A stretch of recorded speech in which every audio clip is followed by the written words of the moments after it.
Well, hello. Today we're working on this beautiful 1969 Plymouth Roadrunner.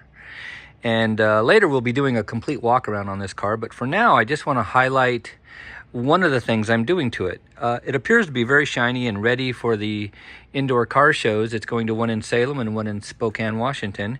But when you look at this paint, you wonder what else could you do to it? Well, see the hand? Listen to that.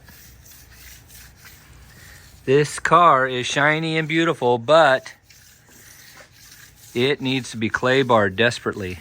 So that's what we're gonna do, and I'm just gonna do a quick area.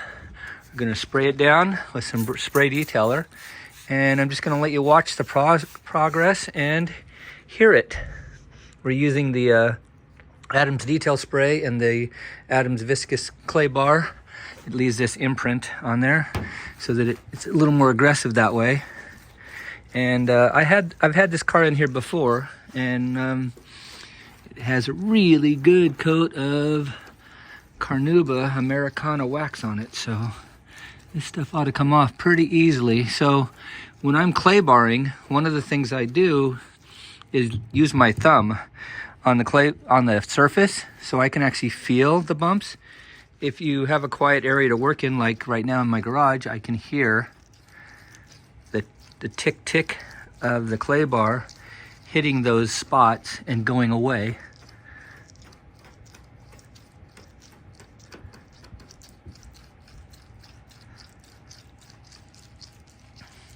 So the trick is keep it well lubricated.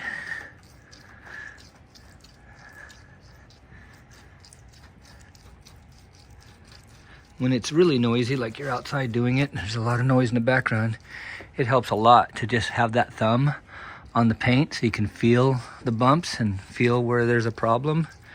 But like I said, in the garage, it's really nice. You can listen and just hear the tick, tick, tick of the clay bar going over the spots.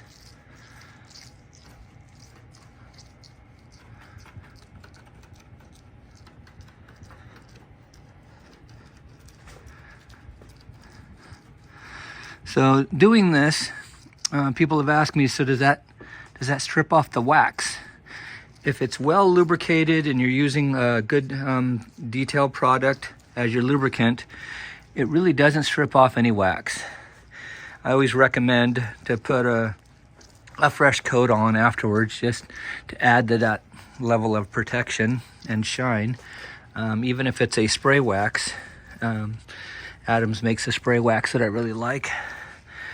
Anyway, so now what we're gonna do, you see that? That is the stuff that doesn't come off when you wash a car. That's what it looked like. And that's just doing that small section so you can see what that did. Now we're gonna take our microfiber, we're gonna wipe it all down, and then you get to hear the difference.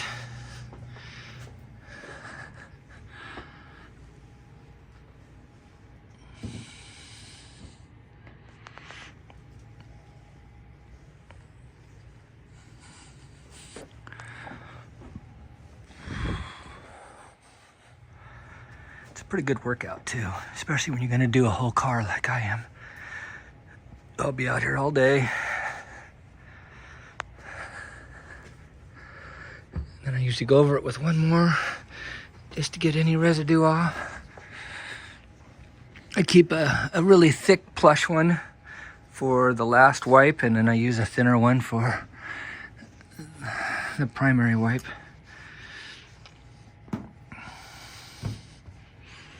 I want to be able to rub my hand on it, have it dry. All right, are you ready for this? Okay, no sandpaper.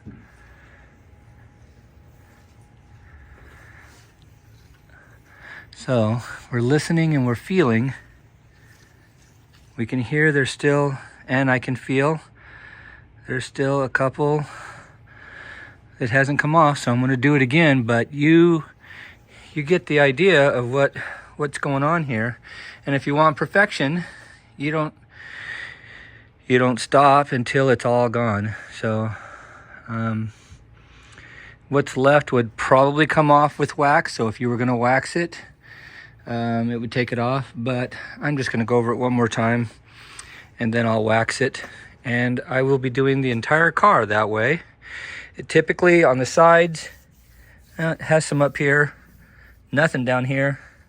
So all the top areas will have it, stuff that falls from trees and gets on the paint and just doesn't wash off. So I'll do a walk around later and you'll be able to get to see the finished product. Thank you for joining me at Blind Man's Garage.